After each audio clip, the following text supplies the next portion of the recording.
আসসালামু আলাইকুম, সবাইকে জুম্মা মোবারক। আজকে আমাদের নতুন বাড়ি তুলবো, সেজন্য একটা মিলাদের আয়োজন করেছি। আর গ্রামে কিন্তু এই প্রচলনটা অনেক আগে থেকে আছে। আর আমার আম্মা বড় শখ নতুন বাড়িতে উঠার আগে একটা মিলাদ মাহফিল করে তারপর আমরা ঘরে উঠবো। সেজন্য আজকে একটা আয়োজন করেছি।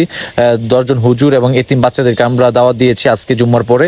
তো গ্রামবাসী আছে, প্রতিবেশীরা আছে, সবাই কিন্তু আজকে আসবে আমাদের বাড়িতে। আর আমরা যেহেতু নতুন বাড়িতে উঠবো সেজন্য অবশ্যই একটু দোয়ার দরকার আছে, কারণ নতুন ঘরে উঠার আগে দোয়া করে উঠলে এটা নাকি ভালো। তো যাই হোক, দেখতেই পাচ্ছেন এখানে সবাই ব্যস্ত, এদিকে কাজ টাজ নিয়ে আমরা খুবই ব্যস্ত আজকে। মশলাপাতি বাটা হয়ে গেছে, এদিকে নূর খুব ব্যস্ত আজকে, পেঁয়াজ কাটতেছে আমার সাথে। এদিকে আমার আব্বাও খুব ব্যস্ত আজকে, এদিকে আমার ফুয়াতো ভাইও ব্যস্ত, সে আজকে রান্না করবে আজকের এই রান্নাগুলো। আর আমরা দুইটা ডেক বসিয়েছি, দেখতেই পাচ্ছেন খুব সুন্দর করে আগুন জ্বলতেছে। আর এখানে রান্না হবে আজকে। আর সবাই দাওয়াত রাখবেন, যারা আমাদের ময়মনসিংহের আছেন বা ময়মনসিংহের বাইরে যারা আছেন সবাই চলে আসুন, নামাজ পড়ে আমাদের বাড়িতে চলে আসুন। ঠিক আছে? তো দেখতে পাচ্ছেন মুরগিগুলো ভাজা হচ্ছে, ভাজা হওয়ার পরে মুরগিগুলো খুব মজা লাগবে খেতে।